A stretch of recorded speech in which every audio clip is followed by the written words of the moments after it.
So guys, I'm gonna make a quick video in regards to the stock market.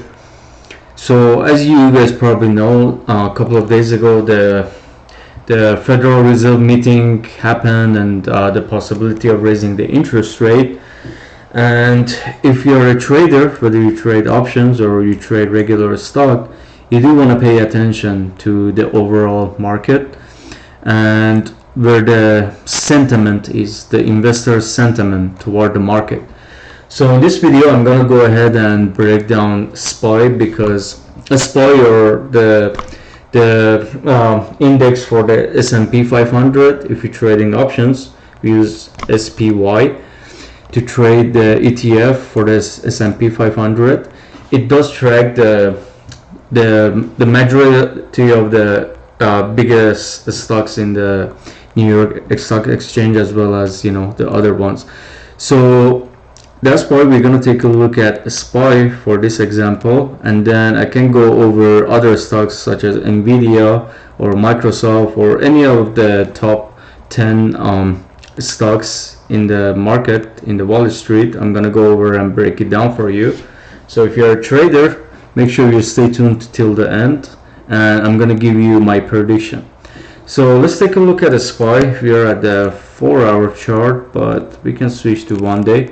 Quite similar, but I personally rather to have the 4-hour because I want to see the movement throughout the day, not just which day was red and which day was green. But to make it more simple, I'm gonna take a look at the daily first, and then we can break it down further. Okay, so up until maybe I want to say last week on Wednesday 3rd of April, the market was quite bullish. As you see from here, let's do a quick line. So from here all the way to the top, it was basically a very nice smooth upward movement, and then somewhere around here on the the beginning of April, we saw a massive dip. So it actually started from here, so that was the last day that it created the higher highs, and then there was a quick drop, and I believe, if I'm not mistaken, it was right after the Fed meeting. So we see a quick drop from 524 down to 517, so about $7 drop, and then the market is slightly bounced back. However, if you're looking at the daily, you see like the market ended up being red on that day, and that's actually one of the reasons. Let's go back to the 4 hours. I like to look at the 4 hours to see how it started. So you see here, so this is Wednesday, so on Thursday it started higher at 523, and then you see a massive sell-off. You look at these huge candles, these huge red candles. It shows a lot of institutions and a lot of the big players, they end up selling. They end up it's more like panic selling, to be honest with you, from 523 all the way to 513 or 512. That's like $10-11 drop in 1 day. It's crazy. And then next day it went back up for a little bit, so from 513 went back up, so it finished around 520. However, you see here, so the next day, this is actually on 4. Okay, so this should be the same day. So on Monday, so this is Friday, on Monday we see a red candle. So you start the day with a red candle, and then it finishes with a small green candle. However, this small green candle right here, when you're going on the bull run, it's not necessarily a good thing. If you're at the bottom, maybe it would have tell you a different story. But since we are here all the way to the top, and you see this candle, it's not a good sign. So if you were going with the calls, or if you were bullish, this candle should give you an idea to rethink about your positions. So if you're doing swing trades, for example, and you see candles like this, small green candle right after we have these huge massive sell-offs, you want to get out. And as you see, the following day on Monday, it's Tuesday 9.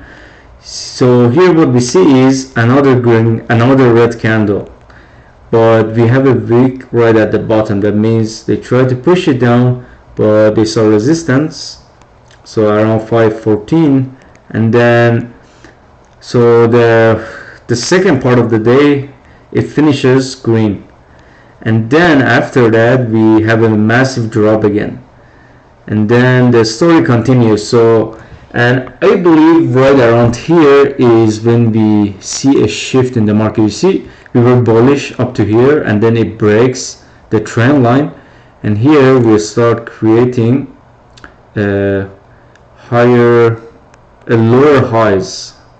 That's what it is. So if we create this line, so far it touches like in 2-3 different parts. So we are creating a higher as a lower highs and also lower lows. Look at the lows here. So this is the low, and then bounces back, of course, but then we have another low, 506.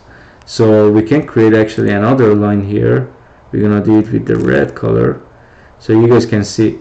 So another low, and here another low. So let's go with this one just to touch like 3 or 4 different candles. So what we see here is lower highs and lower lows. So stock continues to go down, and for the last week it has not broke through this downward trend. So we're still either, so there are two possibilities here. Here is my official prediction. There are two possibilities. So one is we're gonna continue to go down, so it's gonna go through this trend line, the highs here, and then the lows are here, or we could possibly break through and then continue to go toward the upward momentum. And there is another possibility, which could be the third option, which is also likely. The stock actually, it goes sideways.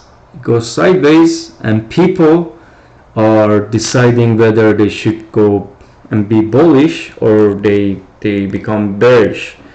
So a lot of investors, they're gonna be hesitated in regard to the market as of right now, because everything is so unpredictable, right? It doesn't have the clear direction, but it's leaning toward bearish. As you see right here, as of right now, you see the beginning of a bearish momentum. And how long this could last? Let's take a look at the daily chart again. So the last bull run on the S&P 500 went from 415 on Thursday, 26 October, October 23, so about 6 months ago, give it or less. So it lasted about 6 months of bullish run, and now we are about to switch. And from what I actually have realized in the last couple of years of trading is that the bullish runs usually tend to last longer than the bearish run. So even we might go shortly for a bearish run, but it may not last as long as the recent bullish run that we have for almost 6 months. But who knows, it could go 3 months, it could go 4 months, or it could go even longer, and we don't know. As a trader, we go based on what we see.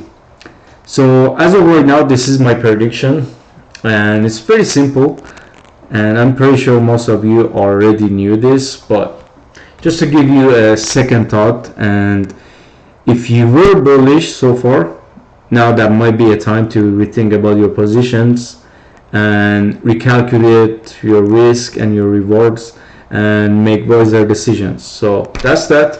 Hope you enjoyed it. Make sure you like and subscribe, and I will keep you guys updated with a new video.